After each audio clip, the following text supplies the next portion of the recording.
Reaction के लिए लिख दीजिए सेमी पिनाकोल रीअरेंजमेंट। वैसे तो नाम से क्लियर हो रहा है कि हमारे पास थोड़ा बहुत मिलता जुलता ही होगा, क्योंकि पिनाकोल वर्ड अभी भी है, बट सेमी है, अभी कंप्लीट नहीं है। तो सेमी इसलिए लगा है क्योंकि जो पिनाकोलोन था उसमें हमने क्या कहा था कि हमारे पास सबस्ट्रेट पे क्या होना चाहिए, 1 2, चाहे वो साइक्लिक है चाहे एसाइक्लिक है। बट यहां पे क्या रिक्वायर्ड है कि अगर फर्स्ट पोजीशन पे अल्कोहल है तो सेकंड पे कोई लीविंग ग्रुप होना चाहिए। अगर फर्स्ट पे OH है तो सेकंड पे कोई लीविंग ग्रुप होना चाहिए। वहां पे हमारे पास दोनों ही पोजीशन पे हमें क्या चाहिए थे, अल्कोहल। 1 2 पे डायोल चाहिए था, दोनों पे अल्कोहल। लेकिन यहाँ है कि अगर एक पे OH है तो उसकी अगली पोजीशन पे क्या हो, लिविंग ग्रुप। अब इसकी ना बहुत सारी वैरायटी बनती है सेमी पिनाकोलोन की, मैं आपको हर एग्जांपल कवर करवाऊंगी इसमें। मतलब लिविंग ग्रुप आपके पास सिर्फ क्लोरीन, ब्रोमीन, आयोडीन, ये सिंपल या OTS बना दिया, इतना से लिमिटेड नहीं होगा। यहाँ पे अगर कार्बोकेटाइन बनता है, डेफिशिएंसी क्रिएट होती है, that will also come under semi pinacolone. क्यों? क्योंकि अगर लिविंग ग्रुप जाता है तो यहाँ डेफिशिएंसी बनेगी, लिविंग ग्रुप इलेक्ट्रॉन लेके जाएगा, और अगर इस पोजीशन पे डेफिशिएंसी बन रही है तो ये कार्बोकेटाइन के जैसे वाली ही कंडीशन हुई। अगर आपके पास कहीं इपॉक्साइड नेक्स्ट पोजीशन पे प्रेजेंट है तो वो भी एक तरीके का जब बॉन्ड तोड़ेगा तो लिविंग ग्रुप का काम करेगा। तो ऐसे बहुत सारे एग्जांपल बनते हैं, वैरायटीज बनती है सेमी पिनाकोलोन की, जो पूछे गए हैं, पूछे जा सकते हैं। जितने भी इंपॉर्टेंट एग्जांपल्स हैं हम सारे कवर करेंगे, ठीक है। सो अब सबस्ट्रेट के बारे में क्लियर हो गया है कि आपको क्या चाहिए कि फर्स्ट sp3 पोजीशन पे अगर अल्कोहल है तो सेकंड पे कोई लिविंग ग्रुप या इलेक्ट्रॉन डेफिशिएंट सेंटर होना चाहिए।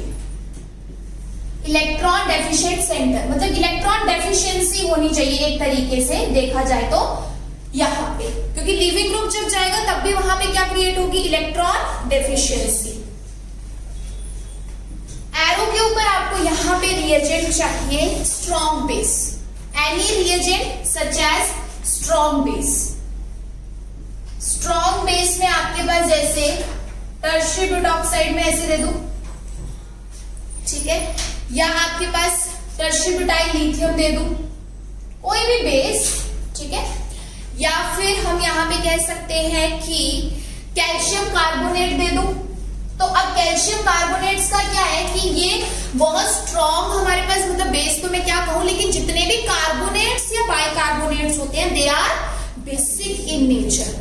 तो ये मैं वही चीज ऐड ऑन करने की कोशिश कर रही हूँ कि जो नॉर्मल बेस होते हैं वो तो ठीक है, लेकिन जैसे आपके पास एल्की अल्कलाइन अर्थ मेटल्स के जो कार्बोनेट्स और बाइकार्बोनेट्स है उनका भी बेसिक नेचर होता है, तो उसको भी वो यहाँ पे दे सकता है। लिखिए, और एनी डायएक्सोडाइजिंग रिएजेंट, वो सबस्ट्रेट पे वेरी करता जाएगा कि सबस्ट्रेट में क्या दिया, उसके अकॉर्डिंग रिएजेंट कंडीशन भी वेरी कर सकती है। डायएक्सोडाइजिंग रिएजेंट मतलब डायएक्सोडाइजेशन कराना चाहे तो डायएक्सोडाइजेशन में क्या होगा, सपोज यहाँ पे अमीन दी होगी, डायएक्सोडाइजेशन की reagent condition they the NaNO2 with HCl और H2SO4 एसिडिक कंडीशन, तो अमीन किस में कन्वर्ट हो जाएगी, NH2 प्लस में, सॉरी N2 प्लस में, Cl नेगेटिव में, डाइजोनिक सॉल्ट में, बन गया लिविंग ग्रुप। दैट्स व्हाई कि ये लिविंग ग्रुप बनवाने के लिए वो डायएक्सोडाइजिंग रिएजेंट भी दे सकता है। अमीन दिया होगा, डायएक्सोडाइजेशन करेगा, लिविंग ग्रुप बनेगा, फिर आगे रिएक्शन हो सकती है, ठीक है। या फिर कुछ जगह पे लुईस एसिड भी दिया जा सकता है, और Lewis acid, but Lewis acid वाली कंडीशन जनरली मिलती है इपॉक्साइड के केस में। जैसे मैंने आपको बताया कि इपॉक्साइड वाला भी एग्जांपल हमें यहाँ पे मिलेगा। तो अगर इपॉक्साइड यहाँ प्रेजेंट हुआ तो उसके लिए ज्यादातर यूज किया जाता है लुईस एसिड, ताकि वो इपॉक्साइड के इलेक्ट्रोफिलिक कैरेक्टर को इंक्रीज कर दे। इपॉक्साइड की ऑक्सीजन जो कि लुईस एसिड के साथ कॉम्प्लेक्स बनाएगी, इपॉक्साइड का इलेक्ट्रोफिलिक कैरेक्टर इंक्रीज हो जाएगा, फिर रिएक्शन फास्ट हो जाएगी, मतलब लीव करने की टेंडेंसी अच्छी हो जाएगी।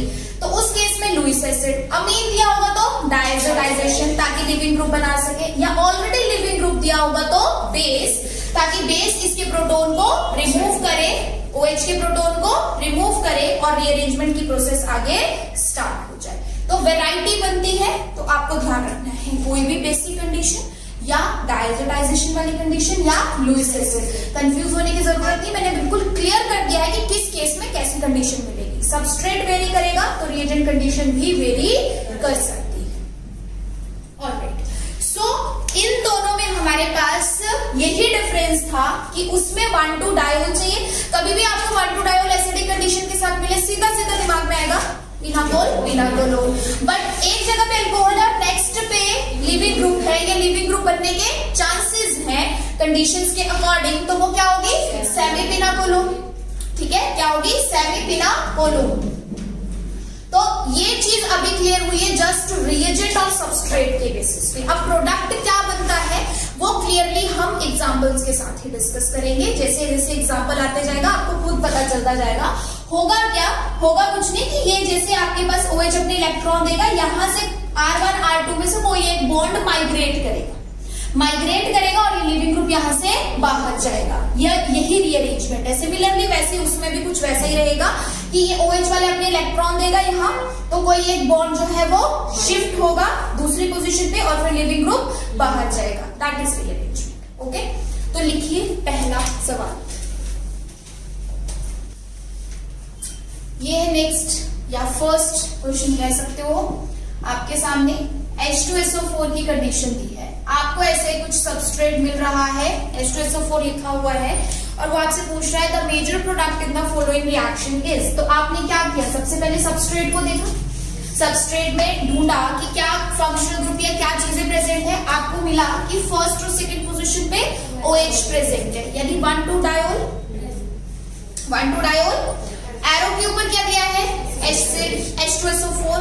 तो दिमाग में एकदम आया कि पहली रिएक्शन पड़ी थी पिनाकोलोन डायोल के साथ, 1,2-डायोल के साथ एसिडिक कंडीशन, यानी पिनाकोलोन ही होगी। तो अब मैकेनिज्म समझेंगे कि मैकेनिज्म में क्या होता है। सबसे पहले बिकॉज आपको यहाँ पे एसिड दिया है और मिनरल एसिड दिया है, it will release H+ ion. H+ ion जैसे ही ये रिलीज करेगा, अब हमारे पास कंसेप्ट बनता है कि दोनों अल्कोहल में से कौन उस H+ को एक्सेप्ट करेगा। 1-2 पोजीशन पे एक 2 OH है, दोनों सेम भी हो सकते हैं, डिफरेंट भी हो सकते हैं, मतलब सिस्टम सिमेट्रिकल भी हो सकता है, अनसिमेट्रिकल भी हो सकता है। तो अब दोनों में से हम उस अल्कोहल से प्रोटोन को एक्सेप्ट करवाएंगे जिसके जाने पे स्टेबल कार्बोकेटाइन बन सके, क्योंकि सीधा सीधा मुद्दा है कि दोनों में से जो प्रोटोन को एक्सेप्ट करेगा वो बनेगा OH2 या H2O वाटर, और वही लीव करेगा और वो लीव करेगा तो उसकी जगह बनेगा कार्बोकेटाइन। तो इसलिए हम दोनों में से चाहेंगे कि वो वाला लीव करे जिसके लीव करने से कार्बोकेटाइन कंपैरेटिवली ज्यादा स्टेबल बने। ये पहला मुद्दा है, पहला इंपॉर्टेंट पॉइंट है पिनाकोलोन का। ठीक है, तो अब आपके लिए क्वेश्चन है, इसको मैंने बोला है A, इसको मैंने बोला है B। बताइए जरा आपके अकॉर्डिंग A को प्रोटोनेट होना चाहिए या B को? हाँ जी, B को।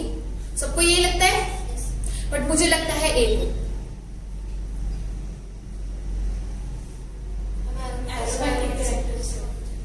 एरोमेटिक तो है ही नहीं, लेकिन अगर पॉजिटिव चार्ज इस पोजीशन पे आता है B के प्रोटोनेट होने पे, तो this ring will be anti aromatic. ये रिंग क्या हो जाएगी? Anti aromatic. तो दिमाग में जब भी इलेक्ट्रॉनिक इफेक्ट्स की बात आएगी, सबसे पहले एरोमेटिसिटी को ध्यान में लाइएगा कि उसकी वजह से स्टेबिलिटी और स्टेबिलिटी तो नहीं आ रही। तो यहाँ पे अगर मैं इसको प्रोटोनेट करके बाहर भेजती हूँ तो पॉजिटिव चार्ज यहाँ बनेगा और ये 4 इलेक्ट्रॉन वाली रिंग आपकी क्या होगी? Anti aromatic. तो ये सिस्टम कभी भी B वाले OH को प्रोटोनेट नहीं होने देगा। ये किसको प्रोटोनेशन कराएगा? OH की। आपने मेरे को पता है प्राइमरी सेकेंडरी वाला सोचा होगा, लेकिन प्राइमरी सेकेंडरी टर्शियरी वाला इंडक्टिव इफेक्ट है, and that is least dominating. Inductive effect is least dominating, या हाइपर कॉन्जुगेशन के बेसिस पे भी बोल लो तो बहुत ज्यादा डिफरेंस नहीं। जब एरोमेटिसिटी कॉम्पिटिशन में है तो वो ज्यादा डोमिनेंस क्रिएट करती है। ठीक है, सो अब अपने पास A और B में से कौन सा जाएगा? A। तो पहले आप क्या करोगे? इस A की करवा दोगे प्रोटोनेशन, और ये बन गया OH2 पॉजिटिव और ये है OH।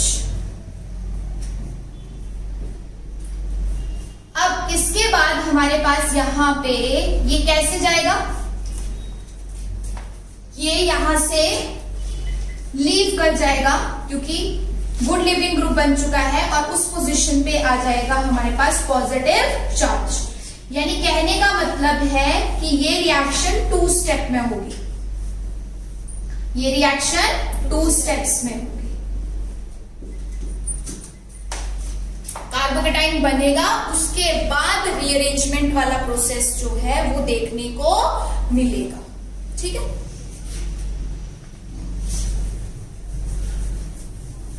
अब क्या होता है कि ये जो अपने पास देखो OH है ना, ये अपने इलेक्ट्रॉन डोनेट करता है।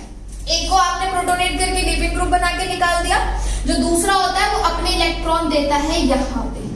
अब जब ये अपने इलेक्ट्रॉन यहाँ देगा, इस कार्बन के 4 बॉन्ड बने थे ऑलरेडी, ध्यान से देखना इस चीज को, ये रीअरेंजमेंट वाला स्टेप बहुत इंपॉर्टेंट है। ये जब अपने इलेक्ट्रॉन देगा, इस कार्बन के 4 बॉन्ड बने थे ऑलरेडी, एक और इलेक्ट्रॉन मतलब का पेयर मिलेगा तो यहाँ डबल बॉन्ड बनेगा, तो 5 बनाना है। बनाना तो इसके लिए पॉसिबल ही नहीं है, इसको एक बॉन्ड तोड़ना पड़ेगा, माइग्रेट करना पड़ेगा। तो दोनों में से हम अगर इस बॉन्ड को यहाँ पे क्या कर दें, माइग्रेट कर दें, तो हमारे पास ये कार्बोकेटाइन स्टेबल भी हो जाएगा, एज वेल इस कार्बन के 5 बॉन्ड वाला मुद्दा भी सुलझ जाएगा। लेकिन आपको यहाँ पे रीअरेंजमेंट में कोई दिक्कत परेशानी ना आए तो आप क्या करोगे कि जो बॉन्ड आपका ब्रेक हो रहा है उसको भी आप डॉटेड फॉर्म में लिखोगे और जो आपका बनने जा रहा है उसको भी डॉटेड फॉर्म में लिखोगे। क्योंकि दिक्कत कहाँ आती है बच्चों को, दिक्कत आती है सिर्फ और सिर्फ रीअरेंजमेंट में। दैट्स वाई आप यहाँ पे पहले यही मेथड फॉलो करेंगे कि ये बॉन्ड टूट रहा था ना, तो इसको यहाँ पे आपने किसमें कर दिया, डॉटेड फॉर्म में। ये वाला आपके पास बन रहा है तो इसको भी किसमें कर दिया, डॉटेड फॉर्म में। ठीक है, तो अब सिंपली आप क्या कर सकते हो, देखो ऑक्सीजन में तो पॉजिटिव बनना ही था क्योंकि वो अपने इलेक्ट्रॉन देके 3 बॉन्ड बना रहा था। तो अगर आपने इतना बना लिया है तो अब सिंपली आप इसके प्रोडक्ट को ड्रॉ कर सकते हो। कैसे कर सकते हो, ये आपके पास आ गई 6 मेंबर रिंग, ये आपके पास बनेगी 1, फिर यहाँ पे बॉन्ड है 2, ये 3, ये 4, ये 5 और ये 6 मेंबर रिंग बनेगी बीच में भी रीअरेंजमेंट की वजह से। बिकॉज आप लोगों को शायद मैंने ये बात ऑलरेडी बताई थी कि जब डेफिशिएंसी रिंग के बाहर होती है तो रिंग एक्सपैंड करती है, तो 5 से क्या बनेगी, 6 मेंबर। तो अब हमारे पास यहाँ पे अच्छा 6 मेंबर में ये मैंने नंबरिंग क्यों की, ये बताने के लिए कि देखो दोनों रिंग्स का ऐसे नहीं कुछ भी 6 मेंबर बना दिया और वो हो जाएगा। दोनों रिंग्स का यहाँ पे डायरेक्ट बॉन्डिंग है 3-4, कोई एटम नहीं है, जबकि यहाँ पे कितने एटम है, 2। ये ऐसे बनेगी, ऐसे वाली 6 मेंबर आएगी। बिकॉज ये है 3 तो ये है 4, ये है 5, ये 6 और ये 1 और ये 2, बाकी सारा वैसे का वैसे। और जिस पोजीशन पे जो है वो आप रख सकते हो। किस किस पोजीशन पे सब्स्टिट्यूएंट है, 6 पोजीशन पे। 6 पे आपके पास है double bond O and H with positive charge. बाकी किसी पोजीशन पे कोई सब्स्टिट्यूएंट नहीं है। और ये जो सेकंड और 6 का बॉन्ड था वो तो वैसे हमारे पास यहाँ पे ब्रेक हो गया, तो उसको हमने यहाँ पे ब्रेक कर दिया, क्लीव कर दिया। ठीक है, तो ये बन गया है आपके पास ऑलमोस्ट फाइनल प्रोडक्ट, जिसमें आपको जस्ट क्या करवाना है, आपको यहाँ पे वर्कअप की प्रोसेस करवानी है, जिसमें ये जो हमारे पास एक्स्ट्रा प्रोटॉन है इसको रिमूव करवाया जाएगा और आपको मिल जाएगा final product.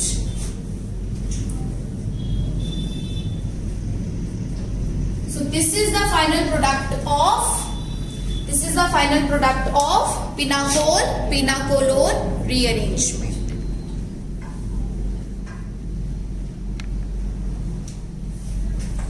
Final product of pinacol pinacolone rearrangement. तो बहुत सिंपल है, इसका मैकेनिज्म भी ज्यादा डिफिकल्ट नहीं है, नोट कर लीजिए फटाफट, then I will explain again. तो अगर आपके पास देखो कभी भी ऐसा होगा कि कोई सबस्ट्रेट दिया है जिसमें 1-2 पोजीशन पे एल्कोहल है और एरो पे एसिड की कंडीशन है, तो क्लियर इंडिकेशन है कि it is example of pinacol pinacolone rearrangement. और जब हमारे पास ऐसी कंडीशन दी होगी तो चाहे हमारे पास यहाँ पे मिनरल एसिड दिया है चाहे लुईस एसिड दिया है, हम उसी की प्रोटोनेशन या एक्चुलेशन पहले कराएंगे, जिसके जाने की वजह से कार्बोकेटाइन स्टेबल बने। तो हमने दोनों में चेक कर लिया कि हमारे पास इसको भेजना तो सही नहीं है क्योंकि वो एंटी एरोमेटिक कैरेक्टर ला रहा है, इसलिए इसकी प्रोटोनेशन कराओ। प्रोटोनेशन करा के वाटर लीव किया और वहां पे बन गया कार्बोकेटाइन। अब उस कार्बोकेटाइन की स्टेबिलिटी ही यहाँ रीअरेंजमेंट के लिए ड्राइविंग फोर्स बन रही है। तो ये OH अपने इलेक्ट्रॉन देगा और यहाँ से ये बॉन्ड जो है माइग्रेट करेगा कार्बोकेटाइन की तरफ। तो कार्बोकेटाइन की तरफ जब ये माइग्रेट कर रहा है तो सबकी बॉन्डिंग कंप्लीट हो रही है, कार्बोकेटाइन भी स्टेबलाइज हो गया है, न्यूट्रल हो गया है। बट ऑक्सीजन ने क्योंकि अपने इलेक्ट्रॉन दिए तो उसपे कैसा चार्ज आ गया, पॉजिटिव चार्ज, जिसकी वजह से ये हमारे पास प्रोडक्ट बना। That is almost final product, बस एक H एक्स्ट्रा था जिसको वर्कअप की प्रोसेस से बाहर निकाला गया। कैसे निकाला गया, बड़ा सिंपल सा कंसेप्ट है। जब आपके पास कोई एसिड दिया जाता है तो उसके साथ अगर H+ आयंस बनते हैं तो उसका कॉन्जुगेट बेस भी बनता है। जब भी कोई मिनरल एसिड दिया जाता है, अगर वो H+ आयंस दे रहा है तो साथ में उसका कॉन्जुगेट बेस भी बनता है। तो चाहे उस कॉन्जुगेट बेस की हेल्प से इन प्रोटॉन्स को रिमूव करा दो, चाहे आप नॉर्मल वर्कअप की प्रोसेस से रिमूव करा दो, जो एक्स्ट्रा प्रोटॉन है उसको निकाला जा सकता है। And that is your final product, pinacol pinacolone rearrangement. Clear है सबको?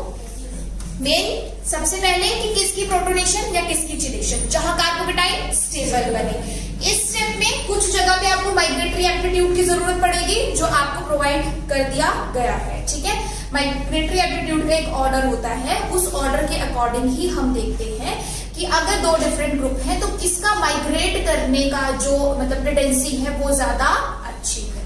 ठीक है, तो उसको करवाया जाता है। तो वो जहां जिस एग्जाम्पल में जरूरत पड़ेगी वो मैं बता दूंगी आपको। अब सेम एग्जाम्पल हम लेंगे, लेकिन अब अपने पास कंडीशन थोड़ी डिफरेंट रहेंगी, क्योंकि अब हमने करना है सेमी पिनाकोलोन।